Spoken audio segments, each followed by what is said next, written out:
Rangers fans, welcome to Liberty Blue, the essential New York Rangers podcast. I'm Andrew Chelney. That's Nick Zararis. And Nick, it's August. It is August. The closest thing I saw, even remotely related to Rangers news, was a 300-word, big old air quotes story about the Rangers needing to pursue Ryan McDonagh. Of course, the article doesn't provide an example of how that would work money-wise, because he makes close to $7 million this year, what the Rangers would give up to make that money work, why Tampa would do that, but etc. But that does lead into our cap conversation for today.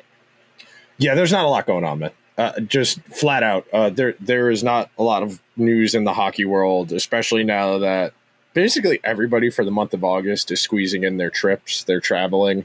And everybody who's in hockey media is taking like their 1 month where they can get away with doing the bare minimum. And like to some degree, I do get it. But yeah, not a whole lot going on. We'll see as far as the purported sell-off the Penguins may or may not be orchestrating with Raquel, Brian Rust, etc. But There's a rumor going around that they were targeting Nick Robertson, the newly arbitration avoidant player for the Maple Leafs. I guess, yeah. Another Dubas guy. Like Dubas got fired from Toronto and now is bringing Toronto to Pittsburgh. I mean, to some degree, it does make sense, especially when it's these, these project types or these reclamation projects. I mean, that was the running joke in Toronto about all the Sault Ste. Marie Greyhounds they acquired over the years because he had been the GM there before getting the head seat at Toronto. But as far as the salary cap goes, as far as the Rangers go, the first real conversation point, and I think the most logical starting point, is that everything is going to change very quickly. And it's going to be really interesting to see what teams adapt well to this new environment versus what teams don't. And historically speaking, we know certain teams manage the salary cap, free agency in particular component of the salary cap better than others. You think about all of I hate to poke at the Canucks, but the Canucks come to mind as a team that have just never taken the salary cap particularly seriously. Like it's more of a suggestion than like a hard and fast rule, the way they've been so inclined to even this past summer, it's not the same group, but that was signing guys like Tyler Myers to 7-year deals. But why did you take $6 million of Evander Kane's money when you could have probably gotten someone of comparable skill set, not given up a draft pick, and was probably 2 or 3 years younger, not coming off of a major reconstructive surgery? But again, the salary cap, all this to say, it is weird, and it is going to take a while for the league at large to adjust, because we've been operating in such a stagnant market where 3 years ago, Adam Fox signed for $9.25 million, and we all looked around and said, yeah, this is a good deal for now. And it's 4 years later, and we're probably a year away from Quinn Hughes making almost double that on his next contract, because the salary cap's going to go up so much so fast. So that's really the first big talking point here. And of course, I'd be remiss if I didn't say Chris Drury's excitement to spend money as soon as he gets it doesn't necessarily mean the salary cap will pay for everything. And I've always been adamant about that yeah, you can't just say, well, the cap increases will pay for everything, because very quickly you end up with $800,000 in cap space and 5 restricted free agents, and they're not there. They were able to get stuff for Miller. They avoided an offer sheet for Cooley. They got offers in for Rempe and Edstrom, so they handled their restricted free agents relatively well. But again, if you feel the urge to spend your money as soon as you get it, you're probably not saving a lot of money, and obviously that's an economic problem in the United States in particular, where credit card debt is the highest it's ever been. And as soon as those Klarna buy now, pay later loans start getting added to people's credit reports, no one's ever going to be able to buy or rent an apartment or buy a house again, because everyone's going to have a credit score of about 510 because they're financing Taco Bell. But you get what I'm saying here. When you are constantly spending to the cap and the end result is a team that's a playoff team, at a certain point, you're just wasting money. You're spending money for the sake, like we always talk about. Do you want to be a playoff team, or do you want to give the appearance of a playoff team? Because that's what paying Will Borgen and Urho Vakanainen is. We're trying to make the playoffs or spending the cap. I'd rather have the money. I'm going to be honest with you. I'd rather have the $6 million between the two of those guys. You could get one good player for like you could have got Brock Besser for $6 million as opposed to two third pair defense. Hell, Soucy too. You throw Soucy in there, you're at $9 million for three guys. I'd rather have the $9 million. $9 million, we could have kept K'Andre Miller. Yeah. And we could have signed another player. We could have signed K'Andre Miller and a bottom six forward for $9 million. And instead, we have three third pair defensemen. The key here to understand is don't spend money for the sake of projecting that you're spending money. To show to the whether that be the fan base or other GMs or to your boss that you are spending to the cap. Because there's a big difference between spending something just to spend it versus spending it smartly. And I would totally agree. I think I would rather have the $9 million cap space for flexibility, for trade deadline acquisitions. If you even if you liked nobody in this free agency period, and you got whomstever for that Soucy Vakanainen spot, like let's just say you spent 4 of those $9 million. Let's say if I have $5 million of cap space. Okay, well, you come into that now. You have a lot more flexibility to do things. Let's say it's December and the Rangers are off to like the hottest part of the year, and there's a team like, let's just say, I don't know, I'm just making things up. Like let's say the Canucks, a team that you mentioned a minute ago, is 4-20. Like they are dead in the water. They are cooked and they are selling. That could be because the Rangers had that space that they've used on players that aren't particularly contributing to playoff success. They could use that space to go and acquire a player in December from Vancouver, in this example, and then bolster their team and see how that fits. Also, I'm not the big, I understand why teams wait until the absolute last second for the trade deadline to make the space, right? Because then you accrue more space and there's like cap, mathematics that goes into all that. But, there is a lot of merit to also acquiring a player early if you can. More wiggle room to figure things out with said player, more time to gel with the team, more time to figure out what you have. And also, if it's a player that you think would fix an issue and it's 2 months later and they haven't, you still have time to go and try again, as opposed to, well, it's the middle of April. We have to trot him out into the role that we traded him for because we don't have any other option. There's merit to trading early. But the key to that is you got to have the cap space in order to do that. And the Rangers right now are sitting at just under $800,000 of cap space, and the team is okay. Like they're fine. They're not cup contenders for sure. And the question becomes, as we answered it a minute ago, would the money have been better spent elsewhere? And for some of these players that we talked about, the answer for sure is yes. And that's really one of the tricks here in understanding it, because it's not just spending to the cap. And baseball's having this problem right now where the owners very vehemently want to institute a salary cap in the next collective bargaining agreement, and the players are vehemently against it because they understand that once you set whatever that floor is, that's all teams are going to spend to. There will be no incentive for the Pittsburgh Pirates of the world to spend more than 110, 120 million. Sure, the Pirates are spending like 30 million on their team right now, so that would represent a big increase, but that's locking in fixed costs. And in hockey, where the cap has been set so low in relation to where it could have potentially been the last handful of seasons, and I say this all the time, and I do want to reiterate this regardless of sport. You are not entitled to own a professional sports team. If you don't want to spend to the cap, sell the team. If you don't want to try and win, sell the team. But of course, these are lucrative money printing machines just on the TV rights. And if you're in a market like New York, the gate and the MSG TV contract will make you more than enough money in perpetuity forever. So there's nothing to really worry about there. So spending to the cap in the NHL is very different from spending to the cap in the NBA or the NFL. The NFL, it's like 230, 240 million. The NBA, we're getting up there too. And the NBA, only 15 guys on the team in comparison to the NFL. But when you're talking about it from just straight up, no shit, the Rangers are going to spend to the cap. And that's really one of the things that becomes annoying because the Rangers tied up all of their liquidity very fast. I cite that number all the time, that Chris Drury took over this team in the spring of 2021 with $20 million in cap space and a top 5 prospect pool in the league.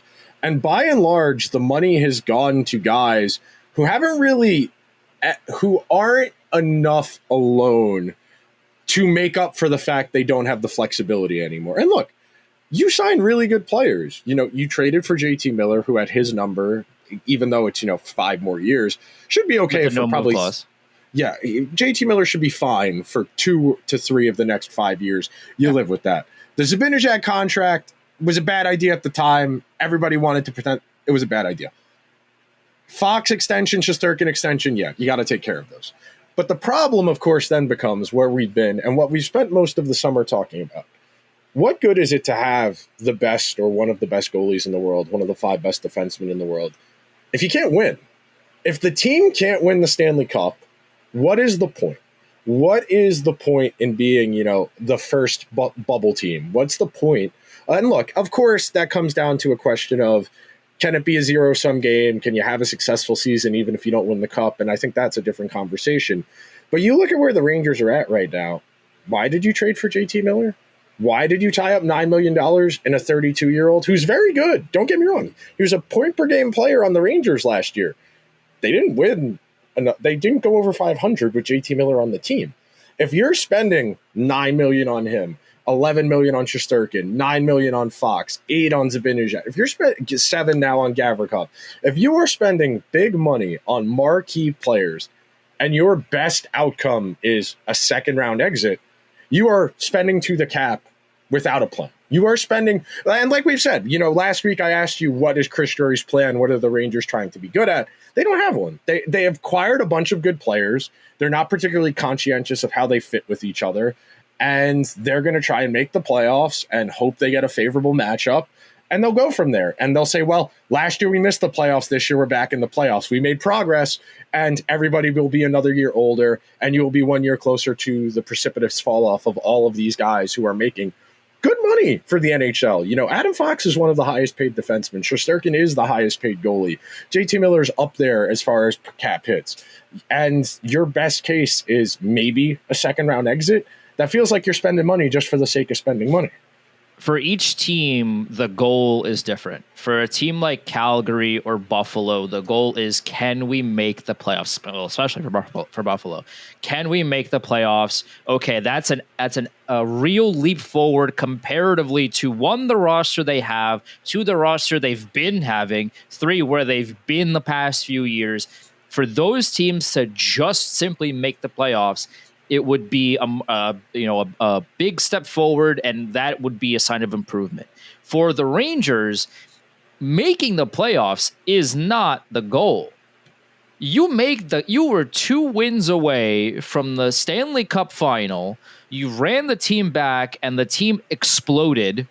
You missed the playoffs entirely. Now you're back with, again, for the most part, the same core. I mean, there's been some moves, in between, but the biggest pillars are still here. So now, what is the goal?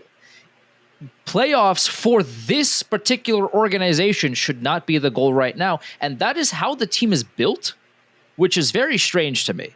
Is the goal to go win 16 games in the playoffs and lift the Stanley Cup, or is the goal to sell tickets for the first round of the playoffs?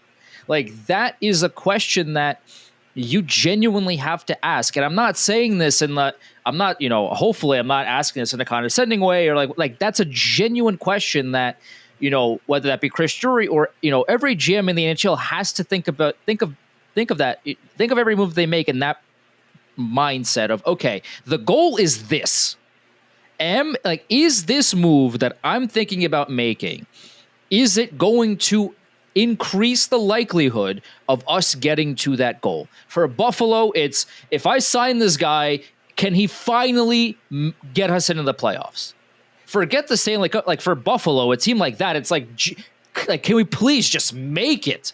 Is this move that I'm gonna make, can we just please make it to game 83 of the entire season, and then everything else is just icing on top of the cake? For the Rangers, it's okay. We want to be a cup contender, is trading for Carson Soucy going to make us a Stanley Cup contender? If the answer is no, you don't do it, which is why Nick and I have been pounding the table about the Rangers not having a plan, because you don't make that trade because Carson Soucy is not good. Like, he's not a great player, and he doesn't contribute to, like, if you put Carson Soucy on the Lightning, or I mean, like the Panthers, or the Oilers, or maybe the Stars, because their blue line isn't very good. Like, he doesn't play on those teams.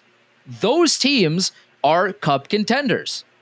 The Rangers are not a cup contender right now, and you see that because of some of the roster decisions that they've made, and also those players that wouldn't make the roster on actual cup contenders make a bunch of money on this team, so they're pretty much immovable. I mean, yeah, I every now and then I go back and read what I wrote in the fall of 2021 when they gave Zibanejad that extension, and I more or less said, this will age very badly. This is a guy who is going to score a lot of points, and it's going to look okay on the surface, but as soon as his skating goes, he's going to be useless, because he's without the skating, he's not going to be able to do even the passing levels of defense he once gave. And to your point, as the cap goes up, that number won't look as bad, but you can't get rid of it. Right. There's no getting rid of Zibanejad unless he wants to go, and he has no reason to want to. Oh, they've tried. They have tried. And he says no. Yeah, and there's nothing. That's the end of the conversation. And the other part of this conversation, and I do think this is worth having as well, and this has been a Rangers issue for a while, they spend money on things that the rest of the league doesn't.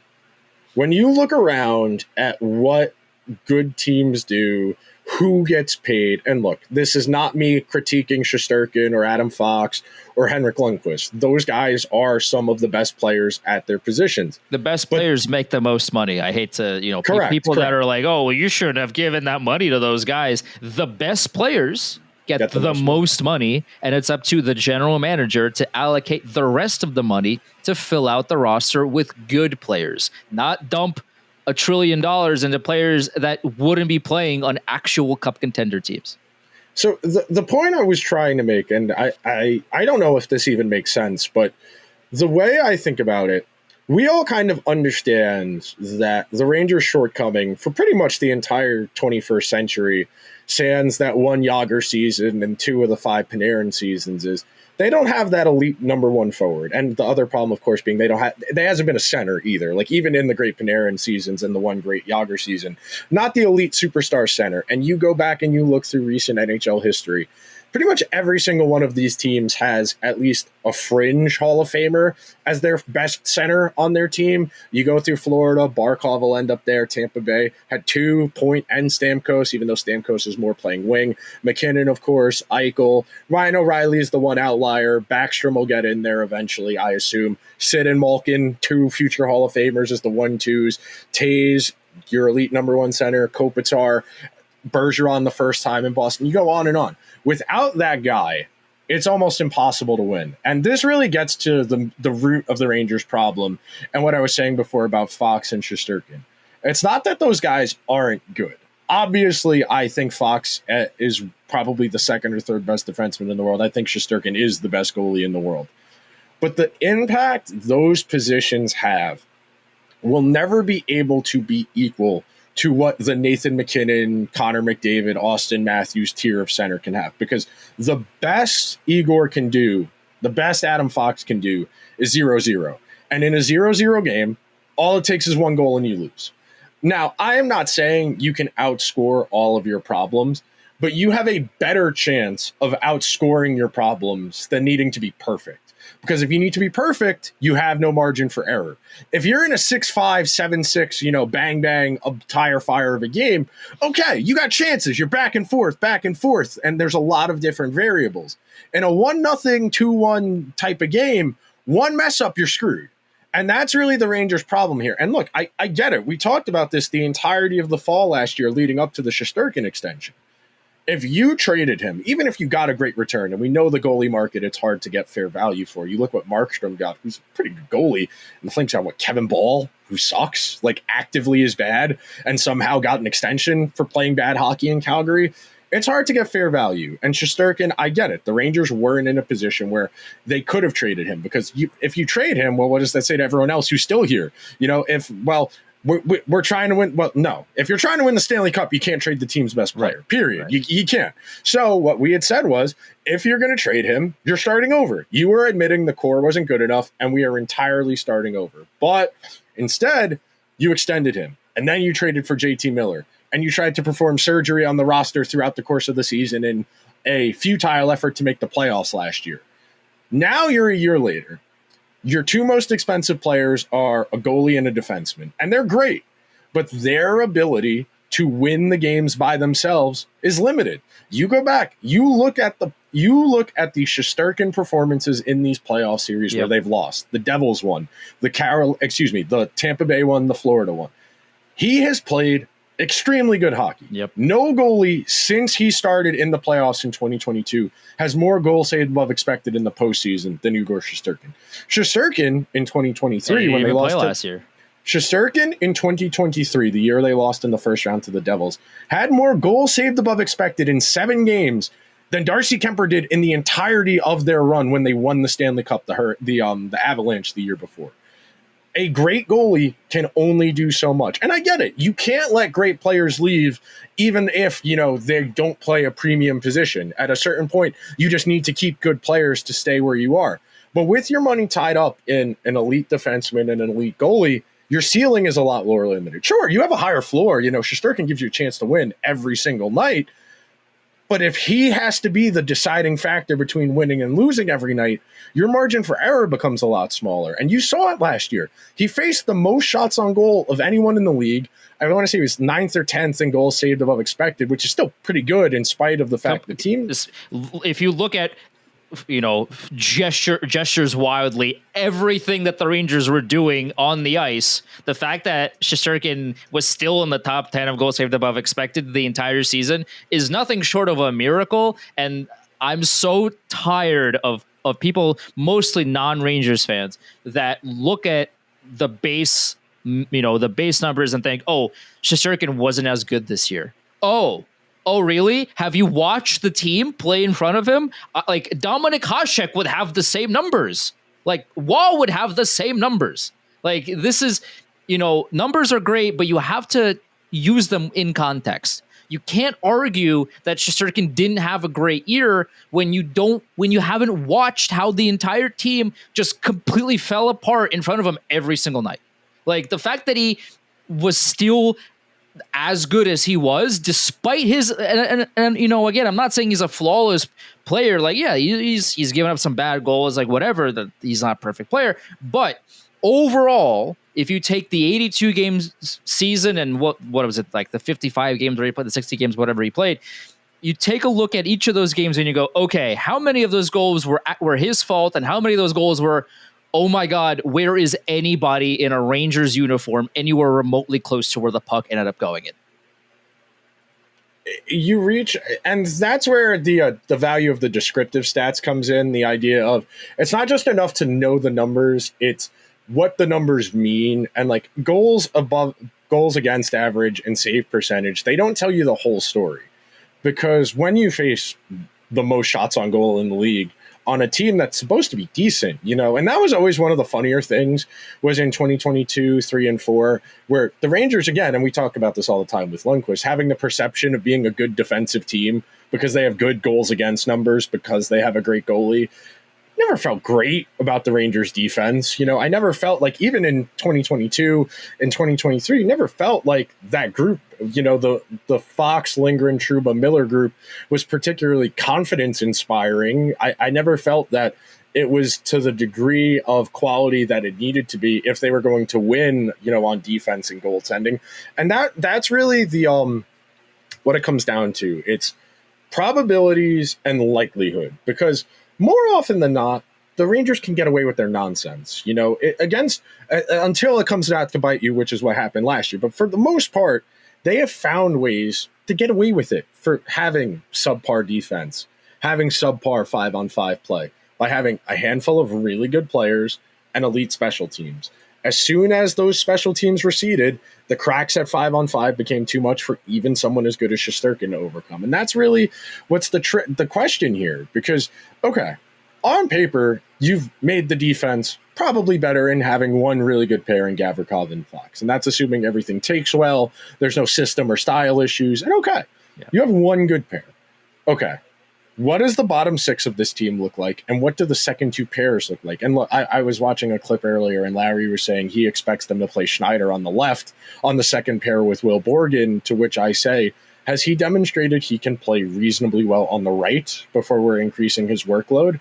I mean, he's been in the NHL for 4 years now, and he's effectively the same guy. You know, he's a little bit bigger. He might be a little bit faster. He's still a terrible puck handler in his own zone. He still treats the puck like a hand grenade every single time he touches it under the slightest bit of pressure. And that's who you're going to play in a bigger, more featured role. The way the Rangers have spent money in this window, it's really good for maintaining a high floor, which they have for the most part. I mean, and I'll quote what Brooks had said in the clip. The Rangers were an awful hockey team last year, and they were 3 wins away from making the playoffs. That just goes to show you how easy it is to make the playoffs and, frankly, how bad the Sabres are. But when you think about it in that respect, that they were an awful hockey team. They were the worst team in hockey for a full month, and they still only finished 3 wins away from making the playoffs. That should tell you about how easy it is to make the playoffs and why that shouldn't be just the expectation. Because, and also, and like, not to cut you off, but like the one thing too, and to go back to like goals above, goals save percentage and goals, above average and all that. Like, think of it this way: like if there's a hockey game and two teams both have 10 shots on goal, but one team shoots 10 shots at a goalie's pads and he gets a shutout, and the other team gets also 10 shots, but all 10 shots were cross ice, like tic-tac-toe, like beautiful shots, and 3 of them go in. You take a look and you go, oh my God, this guy gave up 3 goals on 10 shots. He's terrible on paper, right? But then you go watch the tape and you're like, wait a second. Those shots like were insane. The fact that 7 of them didn't go in is absurd. That's what like deeper analytics are for goaltenders specifically. That's why goal saved above expected and stuff like that, for the most part, outweighs these surface level stats because they don't tell you the whole story. Whereas analytics just go into a deeper dive when it comes to goaltending of, okay, well, 30 shots is, if you save 30 shots, yeah, that's great. But how dangerous were those shots? If they're shots from the blue line 30 feet out and you see them all the way and they're easy saves, yeah, it counts all the same on the regular stat sheet, but like it's not going in the net. So like that's not a high danger chance. But if you stopped a cross crease like 2-on-0 breakaway and it didn't go in the net, like that's a massive like game saving save that you just made. So it's different, and you have to look at specifically goalie numbers from that angle. Goals above average, like save percentage, like that doesn't tell you a whole lot about the type of opportunities the goalie has faced. Yeah, they stopped a good amount of them. That's great.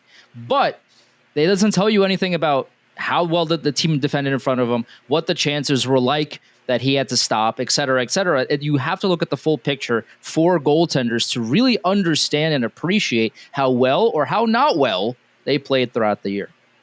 I mean, yeah, you think about it, and we talk about this all the time in relation to the Hurricanes. You go and look at the numbers, the Hurricanes will put up 70 scoring chances in a game. 35 of them will be on net. 6 of them will be dangerous. And that tells you a lot, because just raw volume does not necessarily correlate to offense. Goals against average. I think I said goals above average. Sorry, goals against average. Goals against average, yeah. When you think about it, because like ultimately, we're talking about margins of error here. What's in the potential range of outcomes for the Rangers based on the talent they've accrued and how they're choosing to spend their money? The other side of this, and I do think we can talk about this a little bit before we maybe wrap up, it's not just that they are spending money on a goalie, a defenseman, a number two or three center who's masquerading as a first-line center. It's also they have yet to churn out any real cost-effective guys, and Will Cooley might be that. We'll see. But other than Will Cooley, and Lafreniere's getting paid now, they took that gamble, and at the time, Radish might be. That's a dart throw. I don't think of him as that's not really like a cost of Sure. That's not a developed guy. for the money that he's making, like he could be a 35-point player, which. That's pretty efficient. But that's not what I mean in terms of sustainability. Right. They need to turn out draft picks into guys. That's the whole point. The reason it is conventional wisdom now that you suck as long as you can for several seasons to accumulate as many draft picks as you look at what the Penguins are doing, what the Islanders are doing. We know this is a lottery. We need as many of these guys as we can get. And we hope that of 40 draft picks, maybe 6 of them are decent NHLers that play for us and have time. Since Chris Drury became general manager of the team, they have not turned guys from draft picks into roster players. They haven't. When you go and look, no one from 25, obviously, no one from last year. Gabriel Perreault has played 5 games, and he got healthy scratched because the coach said he needed to watch with the coaches who weren't going to be the coaches anymore. You go to the year before that, 30 games of Victor Mancini got traded. You have legitimately 3 full drafts, and that doesn't include 2021, which has Brennan Othmann as well, who has 25 games in 2.5 years. He's got 4 drafts under his belt, and they have 30 games to show for it after 4 drafts. And you'll say, well, Nick, they're contenders. Yeah, the Panthers turned Mackie Samsovic into a 4th liner. I'm not asking for someone to be a minutes eater, a big player. But all of the guys they've drafted, especially all of the high motor bottom 6 guys, whether it's Berard, whether it's McConnell, Barker, Sikora, whomever, not a single one of these guys got a look. You wanted to spend $1.25 million on Parsonen?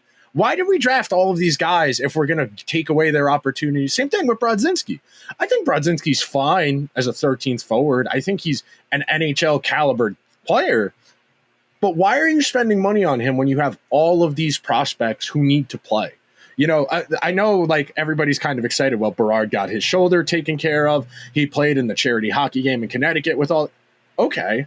He got drafted 3 years ago and he's played 10 games. At some point, if you would like to sustain a window of contention, you cannot continue to pay market value. You cannot be in free agency. You cannot be trading for restricted free agents and extending them.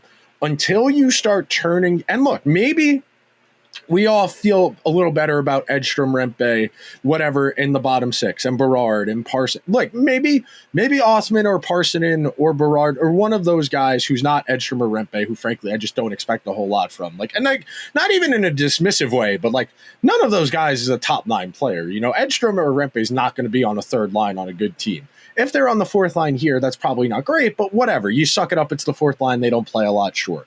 But you need one of those guys, whether it's Perreault. You definitely need Perreault to hit. But you need not Rempe. You need Parsonen. You need Berard. Othmann. You need McConnell, Barker, Othmann, Sikora. One of those guys needs to be on this team. Also, what about Matthew Robertson?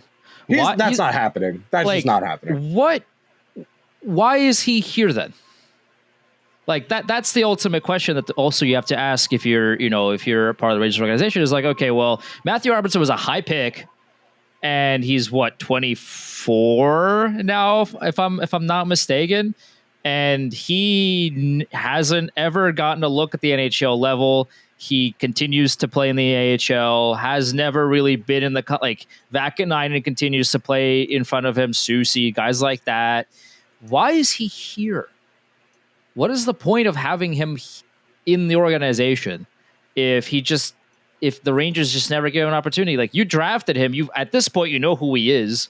At least try, especially last season when all hell broke loose. At least see what he can do. Maybe everything was going so wrong last season. At least try to see if he can maybe do something to fix it. Anything, even a little bit. And they were like, no, we're good. So why is he here? If you don't want to play him, you might as well just trade him. And again, that gets back to what we always talk about, the idea of if you got nothing to lose, why not try? Well, we're trying to make the playoffs. Teams that make the playoffs don't play guys like that. And again, it becomes a self-defeating cycle. Well, Zach Jones can't be on the team. He's not the type of guy that plays on playoff. Well, no, why not? Why not? Until proven otherwise, are you not inclined to give someone a chance rather than, so again, you get back to the evolving wild tweet. Would you rather play the old guy you know is bad or the young guy who might be bad? We think about these things very differently, than decision makers, GMs, and coaches, where we're looking for upside. They're always looking for floor. They're always trying to just be safe to get, and that's why, the Rangers don't make leaps, because they do insist on playing it safe. And ultimately, and we said this a few weeks ago, positive regression alone should get them back into the playoffs. Yeah. But Chris Drury was hired to win the Stanley Cup. Jeff Gorton could have gotten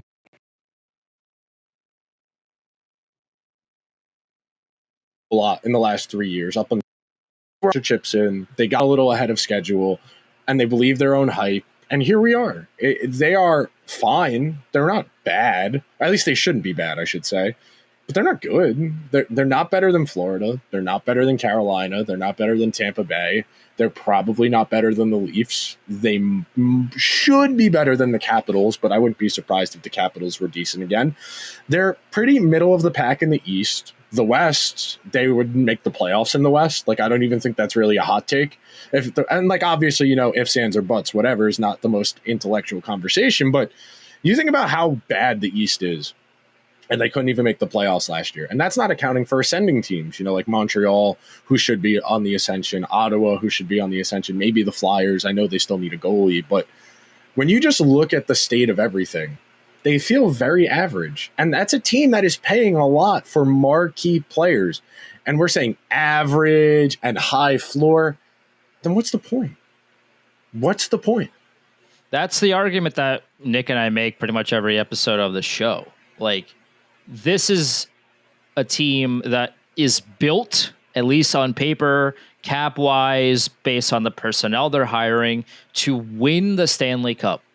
They are spending to the cap on some really good players, some players that are making more than they should be, and some players that are just such as Soucy, Parsonen, and Vakanainen, and these guys that are making a lot of money, together, and aren't contributing to the goal of making this team a Stanley Cup contender. That's the biggest problem that the team currently faces. It's great that you're spending to the cap. Yeah, it's the Rangers. They will do that forever.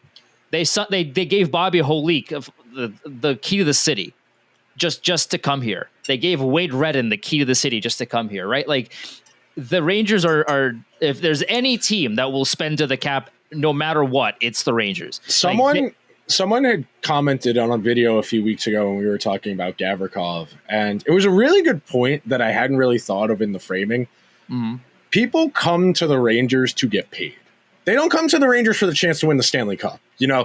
Guys go to Tampa Bay to win the Stanley Cup. They go to Edmonton to try, to Dallas to try. They come here to get paid.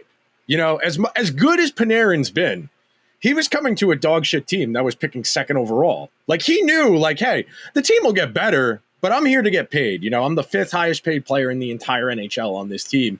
I think he did say no to the Islanders, who offered him more to come to the Rangers. But still, you're not coming to the Rangers to win the Stanley Cup. I mean, statistically, I don't know how good you are at math, but 4 divided by 100 is not great returns as far as winning championships. So, and again, I do think there's a conversation to be had, can you have a successful season without winning a championship? And I do think the answer is yes. By the way, one in the last 85 years. Yes. One.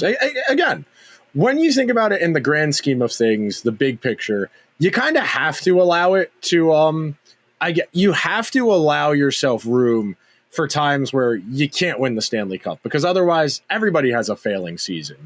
Right. I don't think all the other 31 teams all necessarily have failures of seasons. I think a good example of this is, unless you're Buffalo. Well, yeah.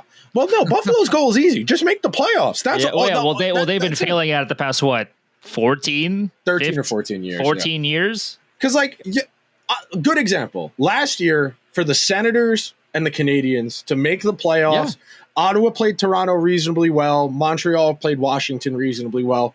That's a good season for those organizations. Ottawa hadn't been to the playoffs since 2017. Montreal since the year they lost in the Stanley Cup final. Still crazy sentence, by the way.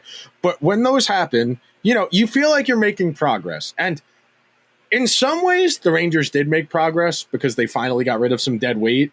But at the same time, they didn't really improved the situation, for lack of a better word. Sure, they have different players, but the results aren't all that different.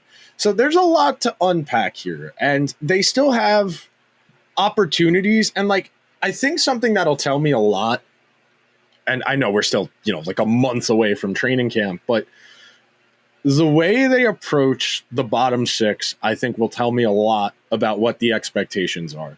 Because if they really give Parsonen, Berard, Othmann runway to really try and make the team, I think that would be a good sign. Whereas, if it's just Parsonen and Brodzinski, that tells you what they want. They're just happy to make the playoffs.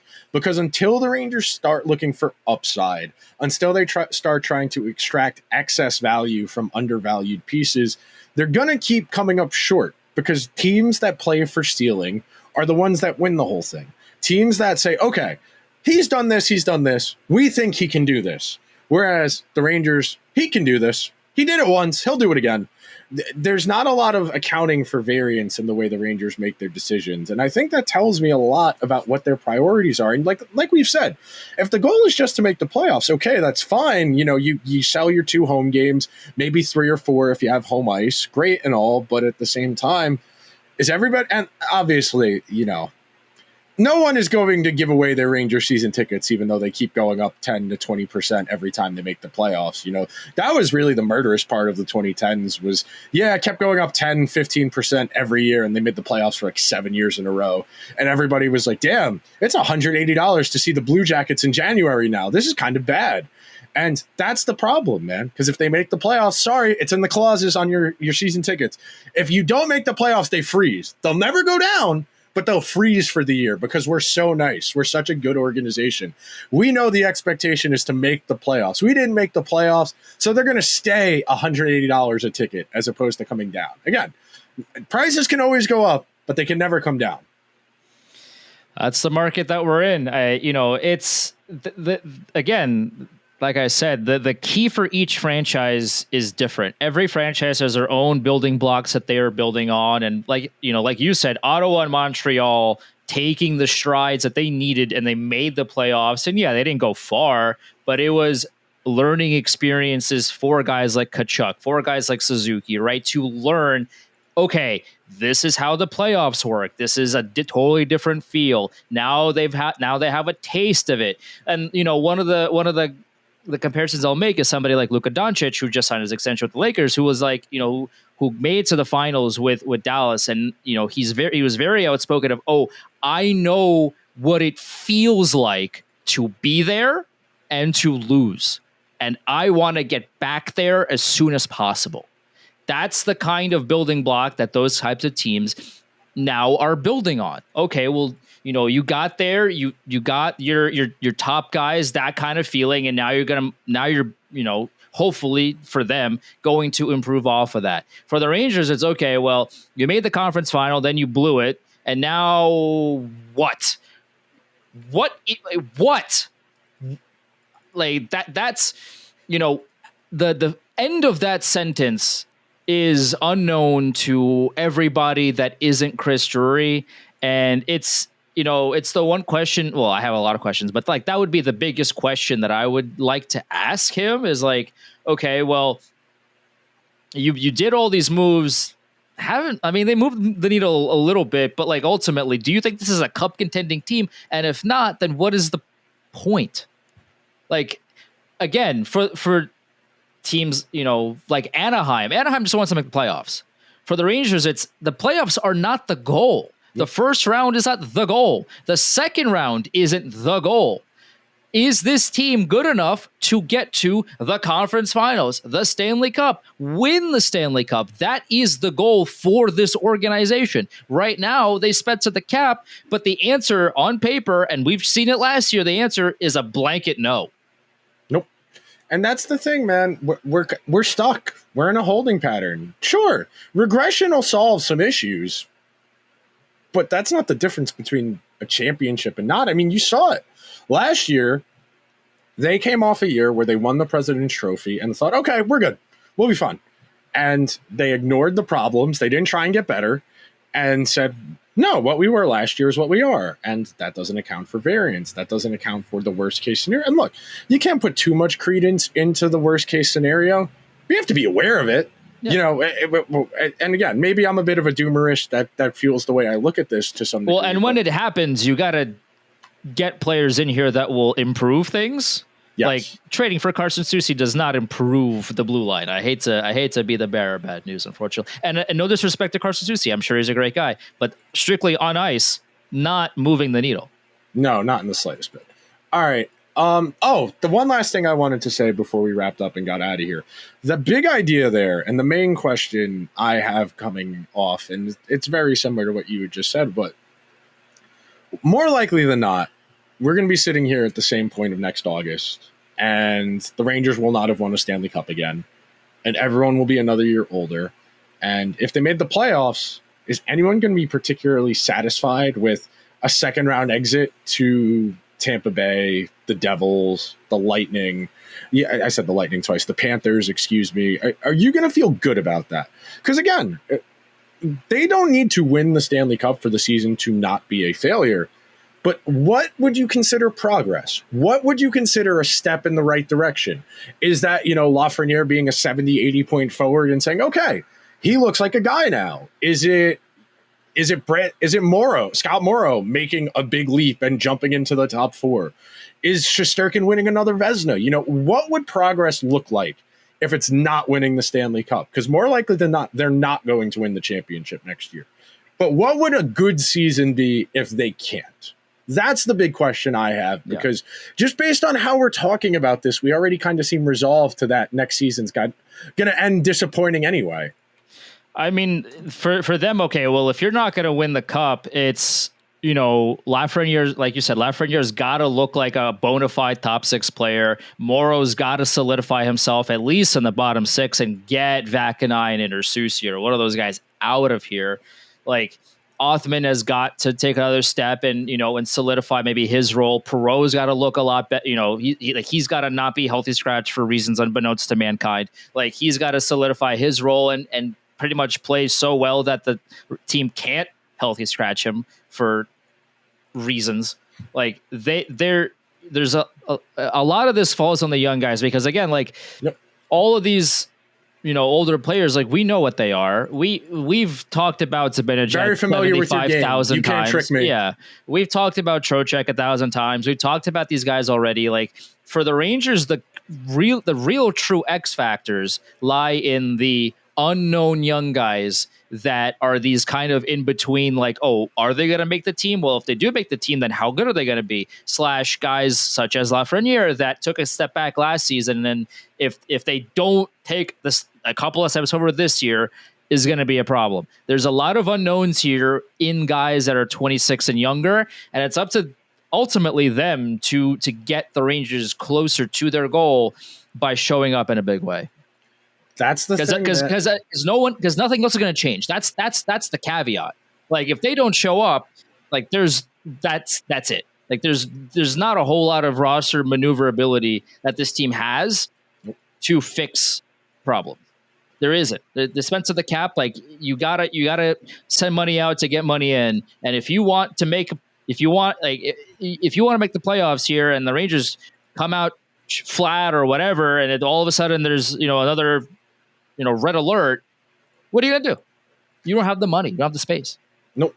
They're in a really unfortunate spot, and they've kicked the can down the road about as long as they possibly could, and that's why they're where they are now. They waited a year too long to move on from Trouba, from Goodrow, from Ryan Lindgren, and the longer you wait, and this is a good general rule of thumb for life, the sooner you deal with the problem, the less the problem will be. The longer you let something fester, the longer you take the easy way and try to avoid friction, try to avoid adversity, the worse the blow up will inevitably be.